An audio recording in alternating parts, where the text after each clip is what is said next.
Fala galera, tudo tranquilo, tudo beleza? Bem-vindo ao projeto Escola na Web. Hoje nós vamos estudar forças intermoleculares e finalizar as ligações químicas com uma ligação bem particular que é a ligação metálica. Para começar essa conversa, gente, é o seguinte: nós já entendemos nas nossas últimas aulas, na nossa última aula, nós começamos a compreender por que a água e o óleo não se misturam, por que o álcool se mistura bem em água. Só que existem algumas perguntas que ainda não foram respondidas lá na geometria, lá na polaridade. Que perguntas são essas? Me acompanhe numa situação que você consegue observar no dia a dia. Nós temos aqui a água, tá? Então, a fórmula estrutural da água, ó, é HOH, claro que a geometria não está desenhada aqui, tá pessoal? É só uma forma de representar na representação plana, estrutural, plana, tá? E aqui o álcool também na estrutural plana, tá? H3C, CH2OH.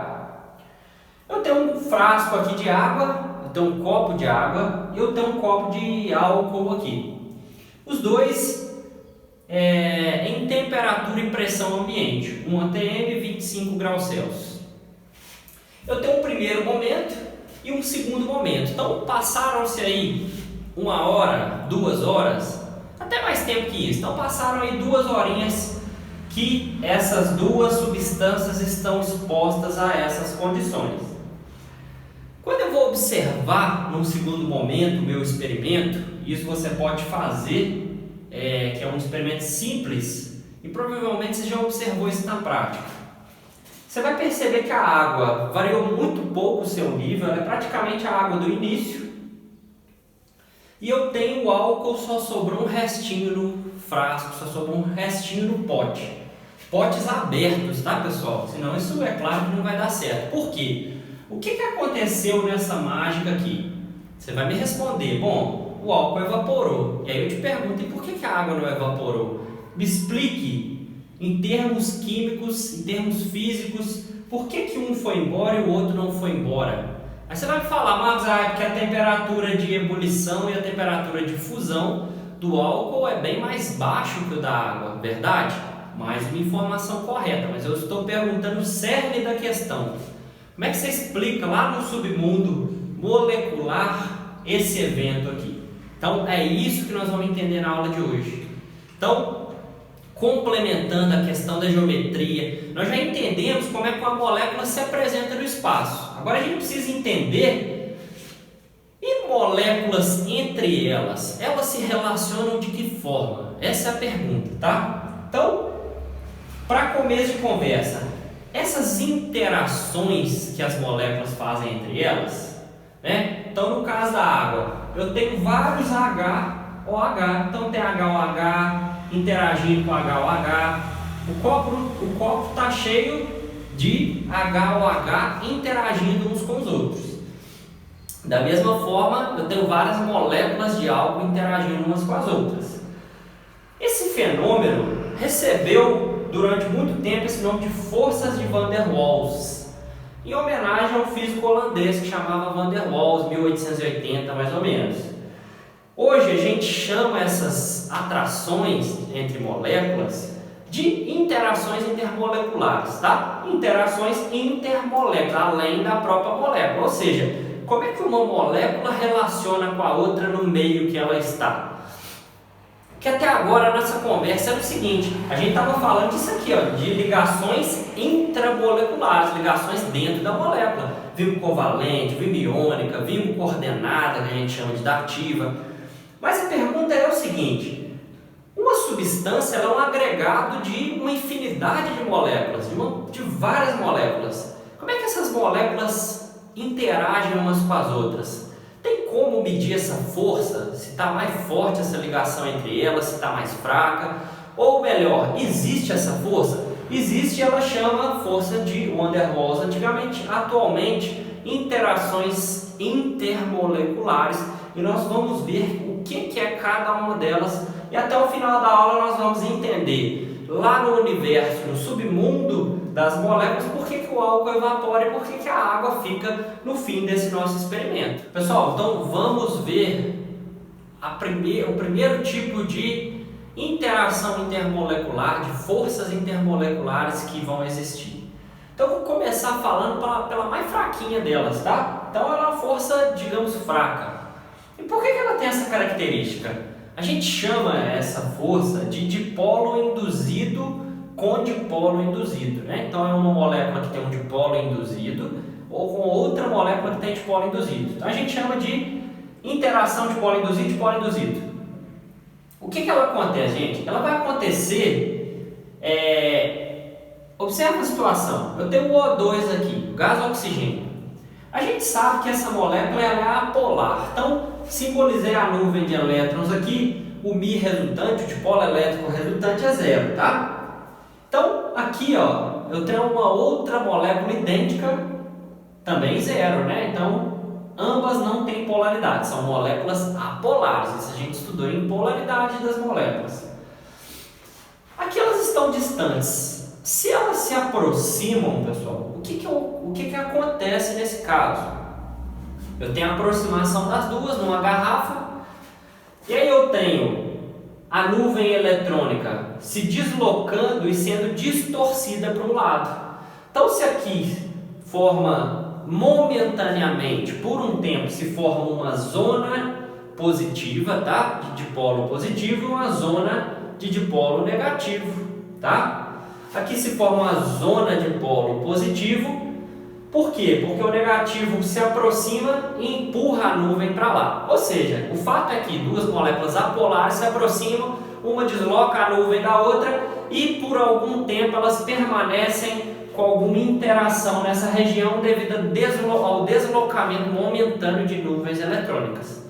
Então é por isso que ela é chamada de induzida, porque uma molécula empurra a nuvem da outra, força a se criar aqui um dipolo, as duas se aproximam, mantém uma força de conexão entre elas, mas é muito fácil separá-las porque essa força é de baixa intensidade e ela é momentânea, ela é induzida e ela passa, se essas moléculas forem ligeiramente distanciadas, elas vão voltar a ter uma distribuição uniforme da nuvem eletrônica e passar a não interagir nada mais. Então, características bastante simples. Forças vão ser fracas, tá? As moléculas que têm esse tipo de interação vão ter baixa TF e TE. Então, temperatura de fusão e ebulição vai ser baixa. Marcos, por que vai ser baixa?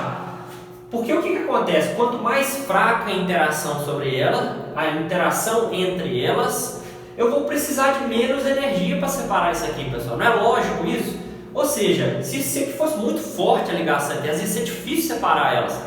Por quê? Fundir ou entrar em ebulição é o quê? Liberdade entre moléculas, é maior distanciamento. Eu preciso fornecer energia. Se ela é fraca, é fácil, pouca energia que eu forneço já vai embora, tá? Então, ela acontece em moléculas apolares, claro, tem que ser. O2, que nós colocamos exemplo, F2, Cl2, CO2, então o dióxido de carbono forma também dipolo induzido com dipolo induzido.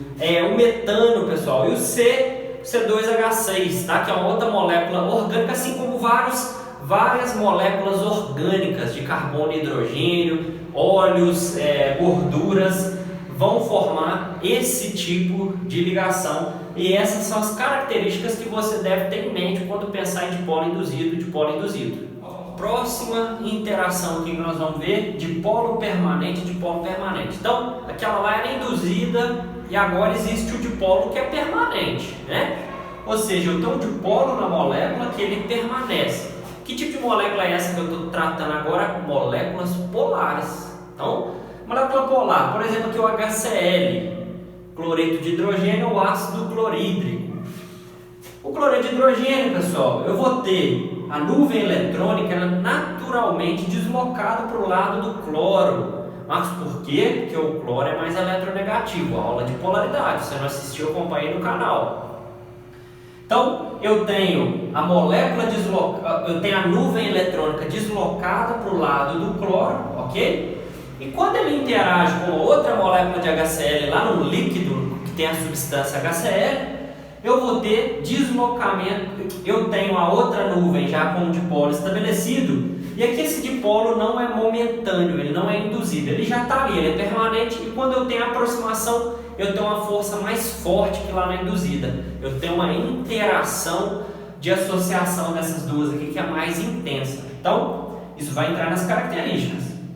Eu vou ter uma intensidade de força média nesse caso, tá? Na interação delas. Isso vai acontecer em moléculas polares, pessoal. Então, HCl, HBr, CO, monóxido de carbono, SO2, HCCl3, clorofórmio e a TF e TE vão ser médios. Em geral, eles tendem a ser maior que lá nas apolares, tá? Mas ainda assim não são altos TF, alto TE, beleza? Então, essas são as características quando eu tenho um dipolo permanente, acontece em substâncias polares. Terceira e última interação molecular que nós vamos falar, ponte de hidrogênio. Hoje em dia mais conhecido como ligação de hidrogênio. Então, se você vê esse nome, é uma coisa, tá? Ponte de hidrogênio ficou bem popular e hoje em dia se usa, mas menos ligação de hidrogênio é um nome moderno, tá? Ela acontece na interação de uma molécula que tem hidrogênio com outra molécula que tem flúor, oxigênio ou nitrogênio. Memorize isso, tá? E ela é uma interação molecular de maior intensidade. Vamos dar uma olhada na intensidade das forças em escala, agora que a gente já compreende as outras. Então nós temos primeiro dipolo induzido. Com dipolo induzido é a mais fraquinha que está aqui. Quando a gente aumenta a intensidade de força, nós temos dipolo permanente, tá, gente? Ela também é chamada de dipolo simplesmente. Quando é induzido, você tem que mencionar que é induzido. Quando é permanente, nós temos que colocar permanente, tá? Não, nós não necessariamente, desculpa, vamos corrigir isso aqui. Pode deixar, se eu corto na edição. Pessoal, se eu tenho dipolo induzido, eu tenho que escrever induzido. Se eu tenho permanente, eu posso escrever simplesmente dipolo, que a gente já sabe do que está se tratando, tá? Então ela é intensidade média, ó, mais forte. E a mais forte delas é essa que nós estamos tratando agora, a ponte ou ligação de hidrogênio que está lá na frente. E aí você poderia me perguntar, Marcos, uma curiosidade, apesar de ligações iônicas não estabelecerem moléculas, vão estabelecer retículos cristalinos, que são outras estruturas, mas se a gente pensasse em termos de força de interação dos íons que estão ali na ligação iônica, onde é que isso se situaria dentro dessa sua escala? Lá para frente, pessoal, a interação iônica vai ser mais forte que isso aqui. Isso aqui são interações entre moléculas, tá? Mas dentro do retículo cristalino a força é maior. Por isso que as substâncias de retículo cristalino, como o sódio, como o cloreto de sódio, tem TE e TF tão altos, que são interações muito fortes. Essa aqui é a escala que a gente precisa ter em mente, beleza? Então, o maior exemplo de ponte de hidrogênio que nós temos, gente, é a água aqui, ó, tem interação de duas moléculas de água, correto? Então eu tenho aqui, ó, tá lá OH, numa conformação angular, que é a geometria da água, e dois pares de elétrons aqui, sem fazer ligações, não é assim que é a estrutura da água? Olha aqui, ó, o hidrogênio está dando sopa, ele interage com o par de elétrons que está sobrando do oxigênio, e é por isso que a água é uma substância que, digamos, tem um ponto de ebulição 100 graus Celsius, não é tão baixo, já é mais alto se você for comparar com outras substâncias apolares ou até outras substâncias polares que têm menor intensidade de interações. As características da ponte de hidrogênio, pessoal. Então vai ser uma intensidade de força elevada, tá? E exemplos, ela vai acontecer em substâncias que têm flúor, substâncias que têm nitrogênio, substâncias que têm oxigênio, por exemplo, o HF, o NH3. Uma observação que a gente tem que fazer: essas interações, eu estou falando em termos de substâncias puras, que foram os nossos exemplos. Mas se a gente tivesse misturas, se a gente, por exemplo, colocasse uma substância polar com uma apolar, por exemplo, e o encontro dessas moléculas, o que ia gerar? Ia gerar um dipolo permanente que ia induzir um dipolo. Então seria dipolo permanente e dipolo induzido, ok? Então, só para citar, porque você pode fazer algum exercício que você fala, poxa, o professor falou de dipolo induzido e aqui dipolo permanente com dipolo permanente. mas eu nunca vi permanente com induzido. Isso pode acontecer no caso de uma mistura, isso pode acontecer, um dipolo permanente pode induzir um dipolo na outra molécula polar e assim permanecer por algum tempo, e aí vai ocorrer esse tipo de interação, ok? Isso tem que ficar bastante claro. Então, dessa forma, nós encerramos aqui as interações intermoleculares e a sua relação com os estados físicos, tá? Só falta fazer uma relação aqui, pessoal. A TF e o TE vai depender de quais fatores, Marcos? Dois fatores fundamentais. Um deles nós já vimos, falta ver o outro que eu vou comentar aqui. Então, a substância vai ter TF e TE mais alto quanto mais forte forem as forças intermoleculares. Então, aqui, ó, os dois critérios aqui, ó. Então, quanto mais forte forem as forças intermoleculares,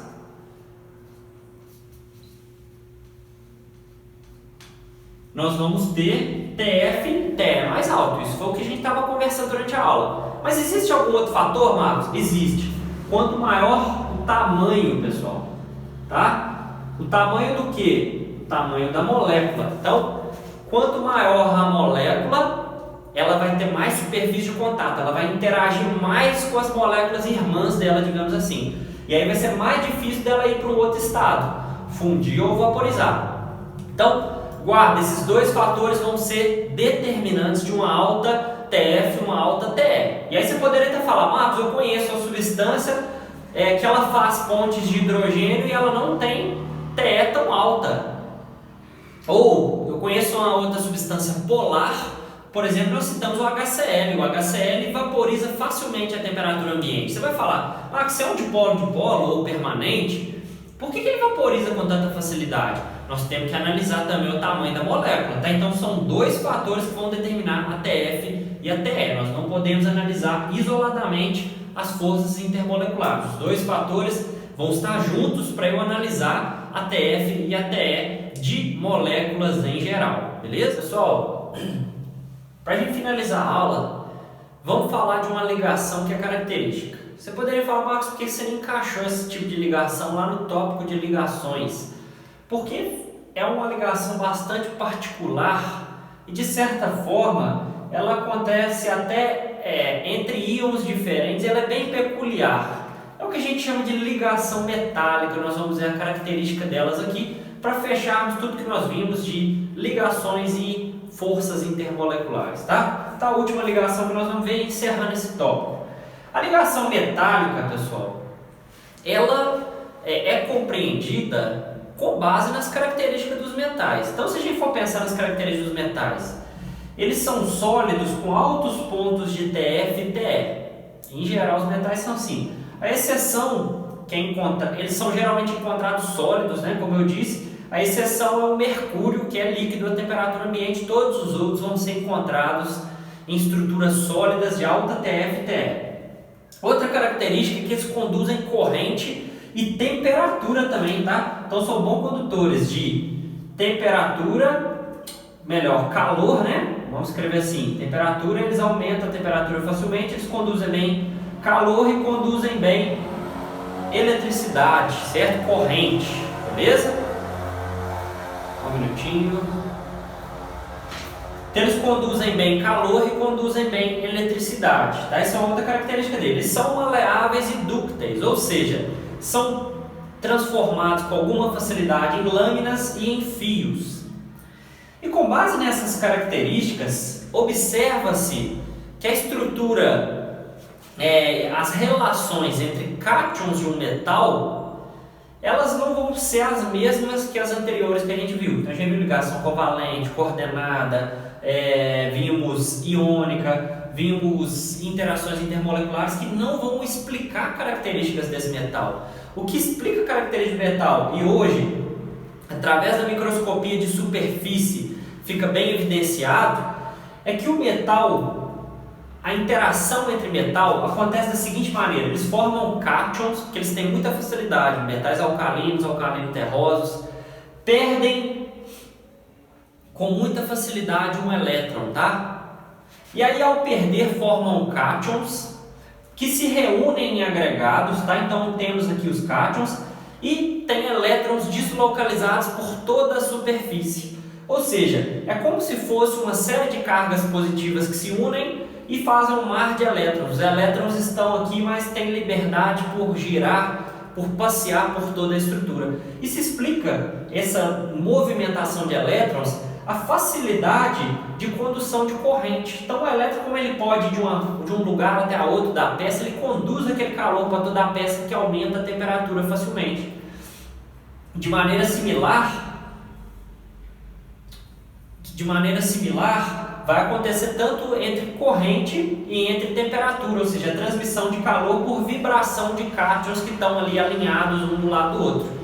Além disso, como eles formam camadas de união, é possível reduzir a quantidade na camada e ainda assim ela continuar estável em película, e por isso formam fios e formam lâminas com facilidade. Se explica essa resistência quando eles formam finas membranas, certo? Então, essas características e a microscopia eletrônica de superfície permite afirmar que as ligações metálicas, a ligação metálica é um tipo particular de ligação. Não é igual às anteriores que a gente viu. Ela é uma união de uma quantidade razoável de cátions do metal e elétrons deslocalizados, elétrons que vão percorrer livremente toda essa estrutura, tá? Isso explica as características que nós vimos.